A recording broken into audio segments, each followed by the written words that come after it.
Pemirsa, ironi anggaran di Kalimantan Timur menjadi perbincangan di media sosial. Muncul kabar pengadaan mobil dinas SUV hybrid senilai 8,5 miliar rupiah untuk Gubernur Kalimantan Timur menuai kontroversi. Sejumlah netizen menyayangkan kabar pengadaan mobil dinas SUV hybrid senilai 8,5 miliar rupiah untuk Gubernur Kalimantan Timur. Warga mempertanyakan prioritas penggunaan APBD dan menunggu kejelasan dari pemerintah daerah. Warga menilai saat ini yang harus diutamakan adalah perbaikan jalan di Kalimantan Timur, bukan membeli mobil mahal. Namun Gubernur Kaltim membantah akan hal itu dan menjelaskan bahwa mobil tersebut saat ini di Jakarta untuk kebutuhan pemerintah daerah dan telah disetujui. Mobil, ya kepada teman-temanku semuanya, kita sedang berpuasa, tolong tidak terlalu banyak gibahnya, nanti dosanya berlipat ganda, ya kan. Berkaitan dengan mobil, sampai hari ini Pemprov Kaltim belum menyediakan kami mobil untuk di Kalimantan Timur. Jadi tidak ada mobilnya. Mobil yang ada hari ini adalah mobil pribadi kami pergunakan. Mobil kami tadi sayang tidak tampilkan di sini, hancur semuanya. Tapi nggak ada masalah, ini untuk masyarakat Kalimantan Timur. Mobil Pemprov Kaltim itu baru tersedia yang ada di Jakarta. Di Jakarta, kenapa di Jakarta? Pertama adalah untuk melaksanakan kegiatan-kegiatan menunjang kegiatan-kegiatan kepala daerah. Kalimantan Timur adalah ibu kota Nusantara. Kalimantan Timur adalah miniatur daripada Indonesia. Tamu daripada Kalimantan Timur itu bukan hanya kepala daerah se-Indonesia, tetapi juga adalah dari global. Masa iya kepala daerahnya pakai mobilnya ala kadarnya? Jangan dong. Iya kan? Jaga dong marwahnya Kaltim. Ini marwahnya Kaltim, marwahnya masyarakat Kalimantan Timur. Mobilnya ada di Jakarta. Iya, mobilnya ada di sini. Sementara itu beginilah kondisi sebagian jalan di Kalimantan Timur. Kondisi jalan di wilayah Bentian Besar, Kabupaten Kutai Barat, Kalimantan Timur memprihatinkan dan butuh perbaikan. Jalan utama yang menjadi penghubung antara Provinsi Kalimantan Timur dan Kalimantan Tengah mengalami kerusakan dan menghambat aktivitas warga. Berdasarkan data Ditjen Bina Marga Kementerian Pekerjaan Umum dan Perumahan Rakyat, terungkap bahwa Kalimantan Tengah dan Kalimantan Timur memiliki jalan nasional rusak terparah se-Indonesia. Namun menurut Sekretaris Daerah Provinsi Kalimantan Timur, Sri Wahyuni, mobil yang dibeli tersebut justru untuk memudahkan tugas gubernur saat melihat dan melintasi medan sulit di Kalimantan Timur. Ya, Pak Gub ini kalau meninjau sebuah lokasi, beliau itu ingin sampai lokasi, tembus sampai ke lokasi itu. Jadi suatu saat beliau ke Sotek Bongan, ya saya memang tidak ikut tapi saya dengar ceritanya, itu kan tertahan di hutan. Sebenarnya sudah diberitahu bahwa tidak ada jalan, tapi beliau tuh ingin tahu tembusnya sampai mana. Kalau masyarakat tembus itu beliau juga ingin sampai di situ. Nah waktu itu kan trouble, saya juga pernah satu kunjungan, beliau harus ganti mobil. Pemirsa, sidang dugaan korupsi tata kelola minyak mentah Pertamina memasuki babak akhir.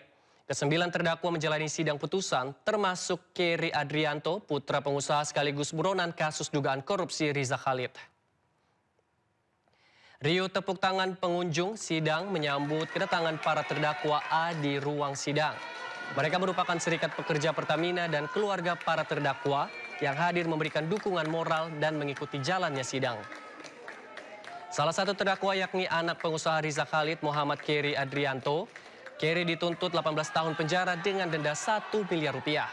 Keri dan kawan-kawan didakwa merugikan negara dalam perkara ini sebesar 285 triliun rupiah.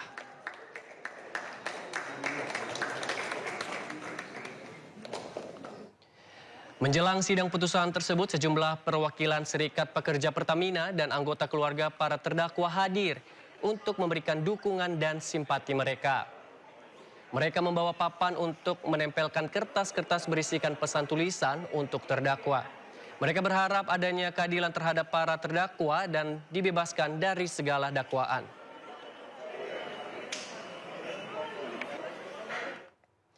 Kita simak jalannya sidang putusan dugaan korupsi tata kelola minyak mentah Pertamina yang menyeret Keri Khalid dan 8 terdakwa lainnya. Deni Sulisdiantoro STMT, Profesor Dr. Insinyur Teknologi Herianto MT IPU, Dr.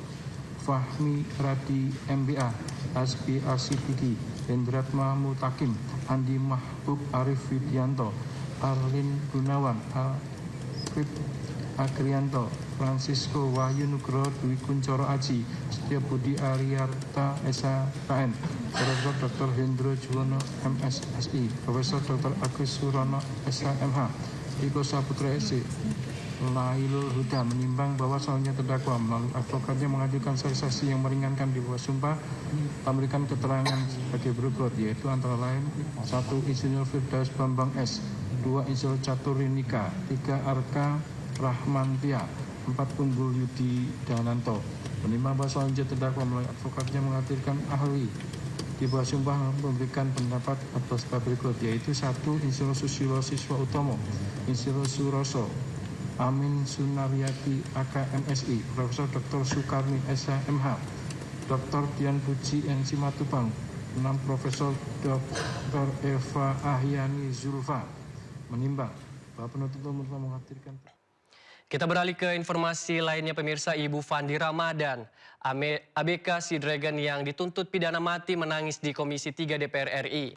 Ia meminta bantuan DPR agar anaknya bisa bebas dari pidana mati. Ibu ABK kasus sabu 2 ton bersujud di hadapan anggota Komisi 3 DPR RI usai melakukan rapat dengar pendapat. Sambil menangis, Ibu Fandi Ramadan ini memohon bantuan kepada para anggota Dewan agar bisa membantu anaknya yang tengah menjalani proses hukum.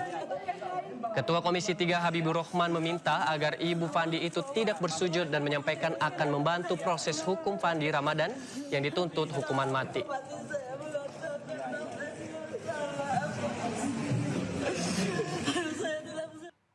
Sementara itu pemirsa, orang tua Fandi Ramadan ABK Sidragan yang dituntut pidana mati dalam kasus penyeludupan 2 ton sabu mendatangi Komisi 3 DPR. Kedatangan orang tua Fandi untuk meminta keadilan lantaran menilai anaknya tidak bersalah.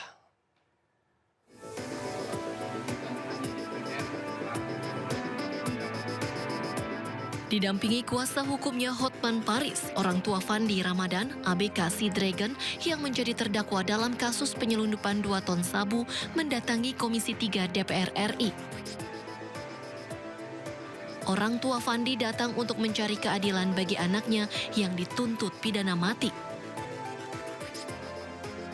Di depan anggota Komisi 3 DPR, Ibunda Fandi memastikan bahwa anaknya tidak tahu menahu kapal tersebut akan membawa narkotika. Saya selaku orang tua, saya mohon keadilan sama Bapak. Membantu saya untuk menyelesaikan masalah anak saya ini, Pak. Saya mohon, Pak, karena saya tanya anak saya, dia tidak mengetahui barang itu, Pak. Saya tanya, jadi tahunya dari mana? Setelah penangkapan, Mak, barulah tahu. Saya itu bawahnya itu narkoba. Jadi, apa kamu nggak bertanya? Saya tanya, waktu barang itu masuk, disuruh kapten kami mengangkat. Begitu saya angkat, saya udah nggak enak. Saya bilang sama kawan. Sementara kuasa hukum Fandi, Hotman Paris, menyebut bahwa Fandi adalah anak buah kapal yang baru bekerja selama 3 hari saat kapal tersebut ditangkap aparat. Jelas-jelas dia baru kerja 3 hari. Yang kedua, di BAP maupun di persidangan diakui oleh para saksi bahwa Fandi itu bolak-balik nanya, itu apa isinya kardus itu? Ya, bolak-balik sampai dia tanya ke kapten, tanya juga ke wakilnya Pak Tambunan ya, dan itu sudah merupakan bukti bahwa dia tidak tahu. Padahal dan tidak ada saksi satupun yang mengatakan bahwa dia tahu.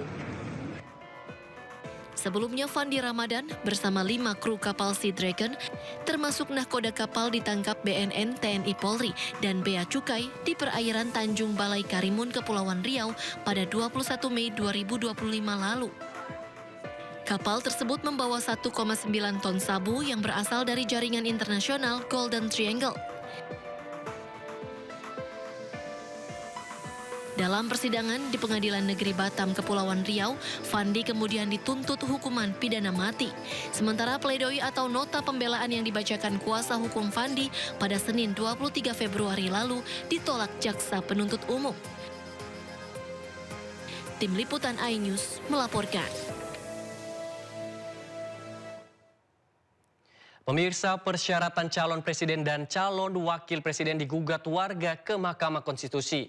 MK diminta melarang keluarga presiden dan wakil presiden menjabat mencalonkan diri di pemilihan presiden.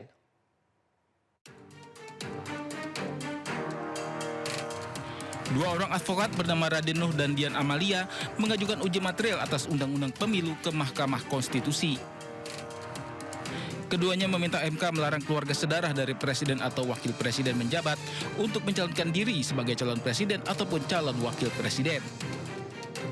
Ketentuan yang digugat adalah pasal 169 Undang-Undang Nomor 7 Tahun 2017 tentang pemilihan umum. Pasal ini memuat persyaratan calon presiden dan wakil presiden. Menurut pemohon, pasal yang ada saat ini memungkinkan hadirnya kontestan pilpres dari keluarga ataupun kerabat presiden dan wakil presiden menjabat, sehingga berpotensi menimbulkan praktik nepotisme. Selain itu, pasal 169 Undang-Undang Pemilu juga dinilai bertentangan dengan Undang-Undang Dasar 1945 dan mengharuskan presiden ataupun wakil presiden menjabat untuk bebas dari konflik kepentingan.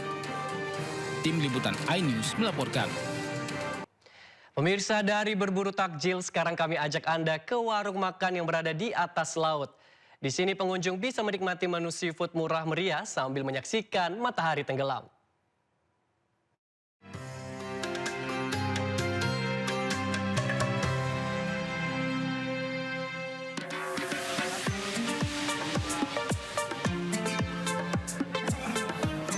Warung makan Topoles di Jalan Yosudarso, Tarakan saat ini menjadi tempat favorit para penikmat kuliner.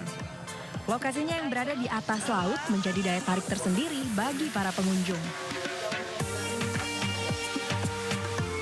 Pengunjung dapat menikmati sajian makanan dengan konsep prasmanan, serta berbagai menu seperti sayur, ayam, ikan, udang, dan jenis seafood lainnya.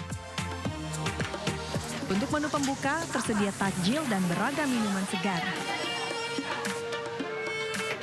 Selain beragam menu yang menggugah selera, harga untuk satu paket makanan dan minuman pun terjangkau, mulai dari Rp25.000. Anak-anak sepit, kalau sandar di sini kan biasanya tempat sandar sepit, kapal gitu kan.